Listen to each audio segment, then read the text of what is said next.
Hi, everyone. I'm Dr. Dan Ratner, and I'm joined by my co-host, the self-proclaimed ever-charming Ross the Boss. Our guest today is one of the funniest guys working, and to see him live, go to his website, brad-williams-comedy.com, and that will tell you all the info you need to know. Let's welcome Brad Williams. Brad, welcome to the show. Thank you very much. Is there dashes in my website, or do you do that as like a stop in between the words? Because I don't remember doing dashes. No, the website's actually bradwilliamscomedy.com. If you go to that, you'll see his schedule. This is a setup. Schedule is unbelievable. His schedule is unbelievable. You're on the road every week. I mean, it's amazing how much you work. I mean, applaud Brad Williams, and they're just not weeks. You do like one-nighters here, one-nighters there, and it's unbelievable. Yeah, basically, as a lot of us. By the way, Ross, love the indoor sunglasses. That's very stylish. You look like you're about to put together a 90s boy band and steal 80% of their money. Like that's the look you're going for right now. And let me tell you, I am going for that look. I like that. What was that guy's name in Florida that got the boy band together? Pearlman. That's it. I think he died. And why do I know this? I don't know. Why did I not graduate college, but I know who Lou Pearlman is? Brad, I have no idea. I'm amazed you know that. That's a great piece of trivia. One of the things I want to talk to you about before we even start the interview, somebody I was close with, and I don't know if you were close with him, but is Norm Macdonald. Yeah. And I mean, I know you're a big fan of comedy growing up. Of course. I'm sure you're a big fan. I mean, did you know Norm? Did you ever meet him? Did you ever work with him? I met him one time. It was very brief. It was just at I think it was at the Montreal Comedy Festival, and it was just kind of at that bar where you're surrounded by God knows how many people. So I didn't really get to meet Norm. It was like, hi, I'm Brad. I'm a comedian. Hi, I'm Norm. I'm a comedian. Okay. And then you go away. But to say that Norm Macdonald had an impact on me, like for me, Norm was my Saturday Night Live guy. That was my SNL guy. And just that dry, deadpan humor. And I'm always a fan of comedians that can do things that I don't think I can do. Like they have a style or a way or a voice that I don't have. And whether it be ventriloquists, whether it be Carrot Top, or whether it be like a perspective that just I can't have. And Norm was one of those guys, but I don't think anyone could do what Norm did. If you were to describe Norm's comedy, how do you even describe it? It's this like, because I want to say Andy Kaufman-esque, where if you don't get it, you're very confused. And if you do get it, you think you're the smartest person in the room. But Norm was so much beyond that. I mean, I remember I had like a high school project where I had a surprise. And at some point I said, and the surprise is, that's right, you guessed it, Frank Stallone. And I mean, hell, I was at the Improv the other night, and I brought up the next comedian as we have a surprise guest. Who is it? That's right, you guessed it, Frank Stallone. And the three people who got it were howling. Yeah. And then everyone else was like, Frank Stallone, is he doing stand-up? Is that what? I actually know Frank. It's funny. I actually know Frank Stallone. That's how, I actually know the guy. He's actually a really nice guy, and he's actually a great songwriter. I mean, he's credited for a lot of big songs. It's not a joke. I'm serious. He has like all these big hits. It's unbelievable. No, I have no doubt. It's like the only reason why Frank Stallone isn't a more well-known name is because his brother is Sylvester. Exactly. So I actually have a Norm story I want to tell you. Please do. I mean, I've been around comedy my whole life. I booked the Improv, as you know, back in the 90s, where Norm came from Canada, and I put him on stage immediately and made him regular very quickly. We used to hang out at the Improv, and after the shows, and all the comics would talk, and we went around. I'll try to make this short, guys. I'm sorry. But I do want to tell this story because it's so special. We went around and we all talked about, not me, but all the comics talked about all their hell gigs, the worst gigs they ever had. And Brad, I'm sure you have one, so start thinking of it now. So basically, Norm said there was this one-nighter in Canada. Remember, Norm's Canadian, and it paid good money. So he never did it before. He shows up, and the guy was so cheap, he didn't pay for an opener. So he showed the whole movie of Eddie Murphy Raw. So the audience was watching Eddie Murphy Raw before Norm goes on. So that's one of the greatest movies. Dr. Dan can testify to this of a stand-up ever. I mean, it's like following King Kong. It's almost impossible. So Norm's up. So Norm's watching. After the movie ends, Norm goes on stage and I says, "Listen, you got to do an hour, and if you go under, I'm not paying you." I mean, So Norm does the hour. He bombs, and then the guy tells him, "Okay, we have audition night. Guys are going to come up and audition, and if the best comics are going to win $100." So Norm is all of a sudden he's running audition night after his set. After he bombed, every comic watched his set and they knew he bombed. So he was the punchline of every joke. So everybody was doing their set and they said, "I didn't bomb as bad as the headliner tonight." So he was like the punchline throughout the whole night.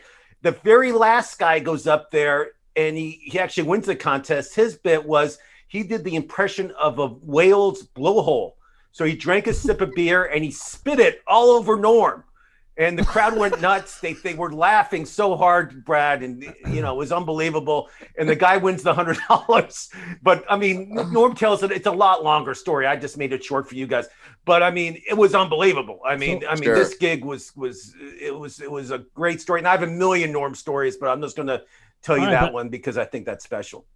I'm glad you told the story, but I want to hear some Brad stories. Brad, tell us your nightmare performance. And nothing brings me more joy than to sit around late night at the store, the Improv, wherever, and just talk hell gigs with other comics, because we've all had them. And the only reason why we laugh at them is because we've been there too. We've been to the gigs where this isn't the story; it's a precursor. But I did a comedy club one time where the guy. The owner paid the host he was a guitar act and he wanted entertainment while people were sitting down and ordering their drinks.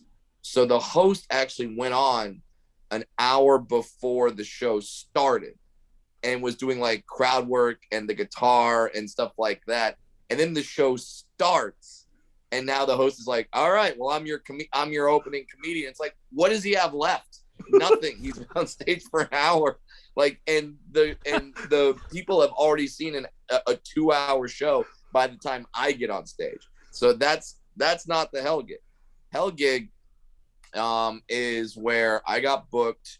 Some people saw me perform before, and then they were getting married, and they booked me to do their wedding. And right. Because we all know, we've all been to 100 weddings. Man, how many great comedians have you seen at those?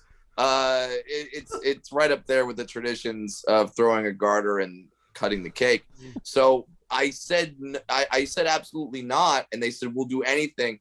And so I threw out a number that was so high. I'm like, if they say yes to this, I'll do it, but because I need that money, but they'll never say yes. And then they say yes to that number. That's always happened. But anytime you do that, just so you know, you always will get the gig. It never fails.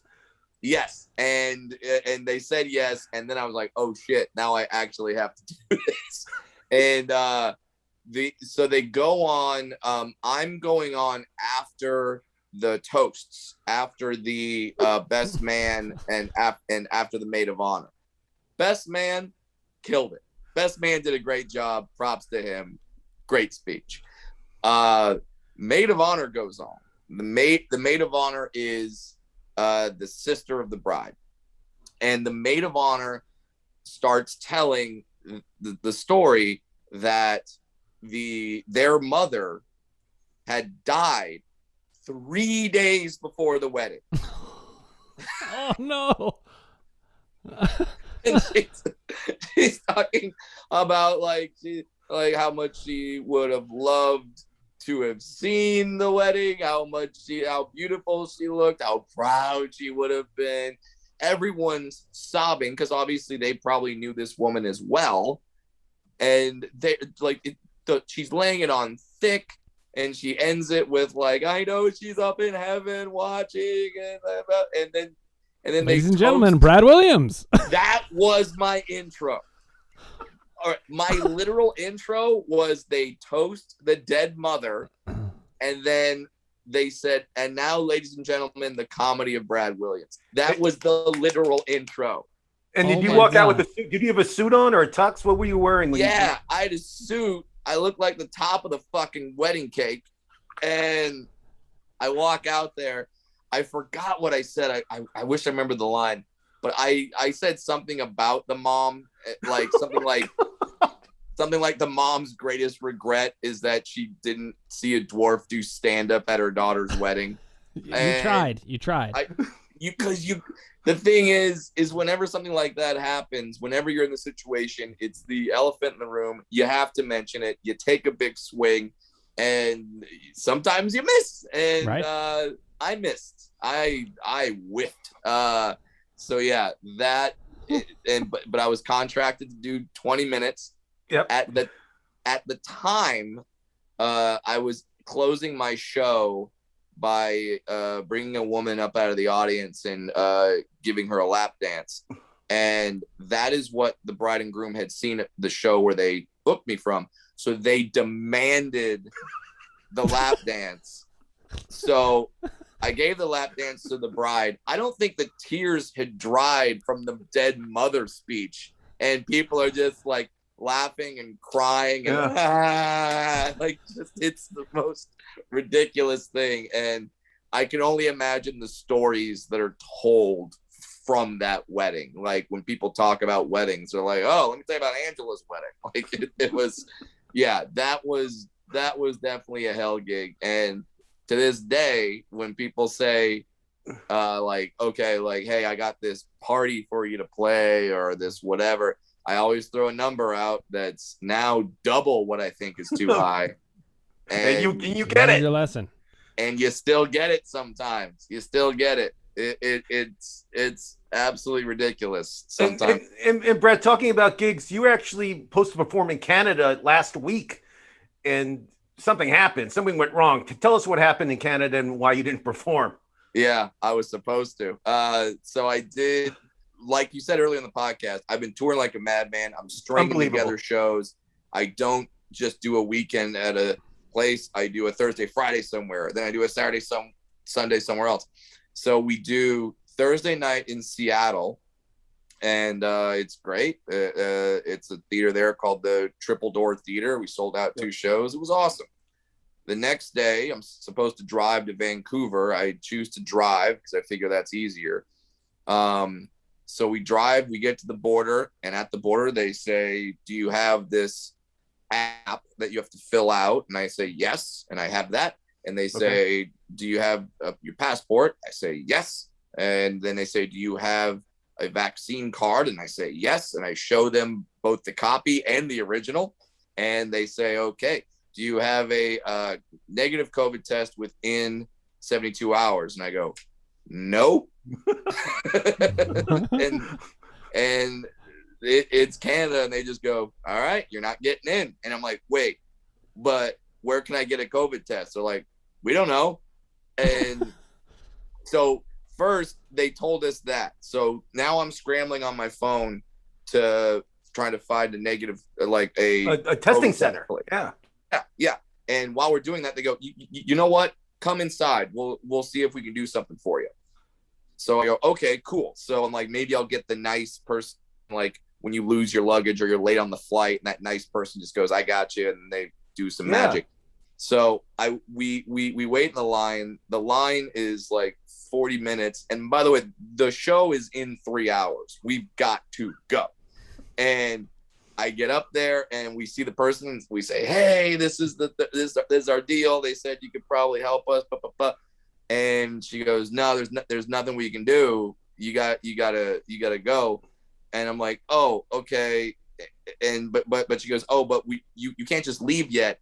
We have to process you because now you're here in the building. And I'm like, you told us to come in the building. We were gonna turn around and just go get the test. Yeah. So it was another 40 minutes to an hour of processing and like researching us and doing stuff like that to make sure we weren't bad people as we were turning around to leave. So then you just have to make that phone call to the agent and be like, I'm not gonna be there. I felt horrible. It was crappy, but there was nothing I can do. Like there's nothing I can do. There were some people that left comments like, really, you're gonna do this to your fans? I'm like, not on purpose. Right. Like, oh yeah, comedians love just lighting bags of money on fire. That's what we love doing. We love not performing, not being paid. We love traveling to the gig and then not doing it. Right. Yes, that's what we all love. That's what we all like. It was madness. So yeah, I actually did not get to go to Canada, but we rescheduled it for a couple weeks in October. You best believe I'm going to have a negative COVID test. I'm going to have all the documentation. I'm going to have scrolls that I'm just going to unroll, and that it's going to have everything there. But yeah, but those are road stories, man. There's stories of I was once going to like Chicago. The Chicago airport closed, so they just landed in Indianapolis. And they're just like, and they're just like, okay, we're in Indianapolis. There you go. Close enough. That's great. I just set you down here. Yeah. And the gig is later that night. It's in like 5-6 hours or whatever. So I just had to call up. I found a local comedian in Indianapolis who I've never met this person. They come get me. I hop in their car. We drive like however long it is from Indianapolis to Chicago. We make the show, and then I gave the guy a spot and some money as well. But yeah, that's what comedians comedians do. That was exactly. And Brad, we're a sports network here, MFSN, and I know you're a sports fan. I see your social media. You're on the field in where the Broncos play. You're up in Green Bay. I mean, can you tell us like what sports you like to watch and how a fanatic you are? Or oh man, yeah. I love pretty much all of them. I think football and basketball are my number 1 and 2. I'm a massive Denver Broncos fan to the point where I named my daughter Elway. Did you? It's great. That's a real thing. And so because Elway was my guy. Elway was, we all have our sports hero of our youth. And Brad, Elway I hate to interrupt you, but I have to tell you, I was at the drive. I'm from Cleveland. I was at the drive. Okay, now continue with your story. I'm now noticing all the Cleveland stuff behind you. I'm like, oh, so you don't like that guy very much? No, you know what? I admire him so much, but I came to love him, and I'll tell you why. When the Browns moved away, there were only 2 franchises who really cared about it. Mm-hmm. The Broncos were one of them, and the Steelers were the other. Anybody who was a rival of ours actually cared. And so I wanted Elway to win that Super Bowl and the next one, So. Good for you, man. Hey, see, that's a level-headed sports fan. Like, I'm going to Kansas City this weekend. Right. And, of course, the Chiefs are a rival of the Broncos. And do I hate the Chiefs? Yeah, but look at what Patrick Mahomes is and what he does. Like, how can you not respect it? And he's actually really fun to watch. I wish he was doing it for the Broncos, but he's not. So, like, there's the level-headed sports fan. But, so I've been massive John Elway fan for years. And then I get a phone call one time after a show in Denver from someone saying, hey, we heard on the radio that you're a massive Broncos fan. John Elway is throwing a Christmas party with all his car dealerships. We need some entertainment. Do you want to be the entertainment that night? And I'm just like, yeah, hell's yes. All the yeses. Let's go. And they're like, we can't pay you that much. I'm like, is John going to be there? And they're like, yeah. They're like, well, fuck off. Like, that's all I need. Your agent, just so you know, is like rolling over in his grave, but keep going. Yeah. He's like, it's John Elway, get paid. I'm like, I don't care. So I go, I do the gig. There are nightmare corporate gig stories, and there is this corporate gig story, which was unbelievable, where I'm talking. Elway's in the front row. It's like the king. When he laughs, everyone laughs. And I remember telling him a joke that night where I said, hey, I'm going to name my daughter after you. My wife was pregnant at the time. And I said, just please, we're living in a time of cancel culture. Don't mess up the name. You know, don't make me like that guy that goes, this is my son. I named him after my favorite comedian at the time. Say hello, Cosby. Like, don't do that, John. And he laughed. Everyone laughed. It was great. When the show's done, John comes up, shakes my hand. We start talking, and he realizes, like, oh, I'm not just like a casual fan. Like, I'm a fucking fan. And like, he signs a couple jerseys for me. Oh, so I have a football, and I say, hey, can you sign the ball? And he goes, tell you what, I'll sign it after you go out for a pass. And I'm like, oh my God. So, did you film it? Did somebody film you going out for the pass? yes, I did. And I'd love to see it. It was great. It wasn't a long one. It like, trust me, I wanted to go across the ballroom and be like, let's go. Throw me a bomb. Let's see it. Let's see. But you could see, like, right before he threw, he was wearing a suit. He kind of did this with the arm, like, he kind of loaded it up. And I'm like, John, it's a 10-foot pass. It's like, I don't care. But and then John comes to me and goes, well, man, what are you doing tomorrow? And I go, oh, I'm actually flying home tomorrow. And he goes, well, if you weren't, I'd invite you to the game. The Broncos were playing the Lions. So I immediately call up my 8.5-month pregnant wife and go, honey, question. And she already knows who we're naming the kid after, and she knows my obsession. I've got signed Elway stuff even before I met him all over the house. So she immediately just goes, yes, you're staying. Absolutely, you stay. Go watch the game with your hero. So I get to watch the game from John's box. It's so good. With him. He has us out in the field with press passes and everything like that. Just the most unbelievable. Like, after it happened, I'm like, I'm pretty sure I have a terminal disease because they only give this to people if it's like their last This ride. is the Make-A-Wish Foundation. Yeah, exactly. So they say never meet your heroes. Whoever said that, they didn't like John Elway. He's the real deal. He's a legit guy. And yeah, that's like, my sports fandom is deep, but like, it's like whatever town I'm in, I always look it up. Like, is there a game going on? Is there something I can go see? I love it, man. And the fact that a lot of athletes, we find out, like, yeah, they're human beings and they consume entertainment just like the rest of us. A lot of athletes, big comedy fans, and they've started to know who I am, and that's pretty freaking cool. It's pretty great. And your popularity, Brad, you're one of the biggest touring comics right now, in all seriousness. I mean, you're tearing it up. I mean, you came from a long way. Like when I first saw you was in Vegas with opening for Mencia. Oh, God. Yeah, that's where I first met you, and you killed. I mean, just so you know, Mencia's funny, but you before he went on, he had a little trouble following you a little bit. You know, I'm not just saying that. You were great. I mean, you did a great job, and congratulations on all your success. I mean, your specials and your TV appearances. I mean, you're doing unbelievable, and you keep working. You know, and it's good to see, like, a guy with your attitude doing what you're doing. I love it. Hey, man, I've dreamed of, like, when I started, when I was hosting and when I was the opening act, I would tell myself all I want to do is be a headlining comedian, and now I am that.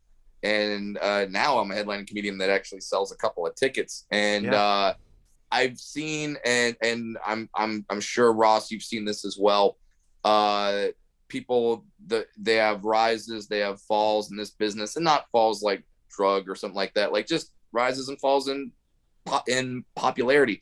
So right now I'm kind of at an uptick, and my philosophy is that, well, I'm at this uptick, I got to squeeze every bit of juice out of this orange that I can. I got to tour like a madman, because despite the fact that my daughter is both Asian, female, and a dwarf, she's not guaranteed a scholarship. You'd think so, like, being that combination, you'd be like, oh, put her on the brochure. But but she's not guaranteed that. So I got to go out there and make some hay while the sun shines. And, you know, and it's really hard for me to turn down work. It's like when you were biting and clawing and scratching for so long to just to drive 4 hours to do 10 minutes for no money. The fact that I can do this and then someone hands me a check at the end of the whole day is like, wait, what? You're paying me to do this? Okay, great. And so yeah, I work like a damn madman. And I'll like, I remember when I started doing comedy, my parents would look at me and be like, what are you gonna retire? Like Don Rickles is 85 and he's still doing it. I'm like, that's my goal. I would love to be 85 and still doing it. I mean, I hope I'm doing it in the way Rickles was at 85, like getting a lot of money at a casino. Great. I hope I'm not sad 85, like doing off nights at a yuck hut, you know, like I don't want that. But at the same time, it's like, and that's one thing the pandemic taught us as well, is for the first time ever, this got taken away from a lot of comedians. And a lot of people all over walks of life got their jobs either taken away or whatever. And for comics, even the bad stuff, we now kind of just shrug off and be like, yeah, but we're back doing it. Like we're still doing it. So we know what it's like when it gets taken away from us and they tell us, no, you can't work. So yeah, I'm just happy and thankful to be back doing this. And I'm having more fun now than I did before the pandemic. It looks like you are. I mean, if you guys aren't part of Brad's social media team, I mean, you know, his family, please subscribe ASAP. He does the funniest videos.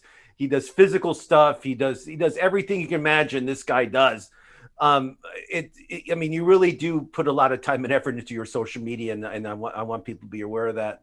I try, like when people are out there, you know, if someone chooses to have my dumb thoughts in their timeline, that's a little bit of pressure. Like I imagine I'm next to people that actually have good things or positive things to say. So I mean, you actually did a post. I thought it was a stuntman you got, but I'm saying to myself, who the hell is going to be a stuntman? But you actually had a guy come up to you and like wrestle, like it was professional wrestling almost. I know you're a fan. Yeah. And to tell us real quick, and then we'll let you go. Yeah, it was so there's a professional wrestler who's also a dwarf. His name is Hornswoggle. He was in the WWE, and he lives out in Wisconsin. And I did a gig in Appleton, Wisconsin, and his whole gimmick was he would pop out from under the ring and like surprise people. So we did a thing where I was doing a quick promo video, like, hey, I'm here in Appleton. Come on out, buy tickets. As I'm talking, Hornswoggle comes out from under the merch table behind me and just comes up to me. And I told him to hit me and I'd fall down. And then he would cut a quick promo and say how much that I suck and how he hates it when people think that he's me and stuff like that. And he, like, I didn't expect him to club me. Like he hit me hard. Like I go down, and if you go back on the Instagram and see the video, you're like, oh, Brad went down hard. He faked that really good. I wasn't faking. He gave me a shot, and but I'm not gonna complain. It's like he's a pro wrestler. It's what he does. It's like if you ask me to tell a joke about you and I do an offensive joke, it's like, hey, you opened Pandora's box. Don't get mad when you see what comes out. So he came out, hit me, I fell, but then at the same time, then he cut an amazing promo, just talking how much about how I suck. But I love that, man. I love all forms of performance art, whatever it is. I'm a huge pro wrestling fan. People are like, it's fake. It's like, it's performance art. It's a live action movie right in front of your face. And I love it. And I think the wrestlers start to like, they like comedy as well. I mean, in a few weeks, like they say, Ross, you know, you've heard that cruise ships are like the worst gigs. Well, in a few weeks, I'm going on the Chris Jericho Rock and Wrestling Rager at Sea. So good. I love it. That's great. And you're performing, obviously. Yeah. And there'll probably be about at least 10 former or current professional wrestlers on that boat. Oh, more than that. There's going to be wrestling on the boat. You gotta post stuff. You gotta please post stuff, and we want you to come back and tell us about the cruise after it's over. We want you to come back and talk about it because it sounds great. And I know you're a sports guy. We talk sports here too. We can talk football. We can talk basketball. Anything you want, Brad. We could talk about. It'd be kind of fun. Done and done, man. A peek behind the curtain. This podcast, we were trying to get together for what seemed like 3 months. Trying to do this damn podcast. Just things kept popping up and things in the schedule. So I'm glad we finally got to do it. And I promise it won't be a long time before I'm back on. Yeah, I mean, we've had. Let me just tell you, we've had Ozzie Smith on the show. We've had Steve Sharippa. We have Sherry Shepard on the show. Harry Mandel, Kevin Nealon. We have all these big stars. Easy to book. They're easy. Brad Williams is like booking the Pope. It's like booking the president. It's unbelievable. We were like, and I told our producer Greg, I said we're gonna keep getting this guy. I want this guy on the show because this guy's funny and this guy's the future of comedy. I want him on now. And thank you for coming on, though. I mean, it was really worth it, Brad. Great interview, and we hope to see you soon. Yeah, Brad. Thank you so much for taking the time. So, to check out Brad's schedule, go to his website, which does not have dashes in it. Ross set me up on that. I didn't remember doing that, but it doesn't matter. You wrote it. I don't know. I was drunk. Okay, keep going. BradWilliamsComedy.com. And Brad, we're going to be following you. I'm a big fan, too. I love how you talk about you in the comedy. I think that will make you last until you're 85. In the Don Rickles way. Thank you. Well, I mean, I'm 37 now, and that's like 85 in dwarf. So I got to really move. I got to really break it out. That's not true at all. I mean, it's not. No, it's not. Don't even say that. No. We'll be around a long time. Everyone knows dwarves don't actually die. We just explode into confetti. Everyone knows that. Facts. Science. You are the best. Thanks, Brad. All right, Brad. This was awesome. Thanks so much. Thanks, guys.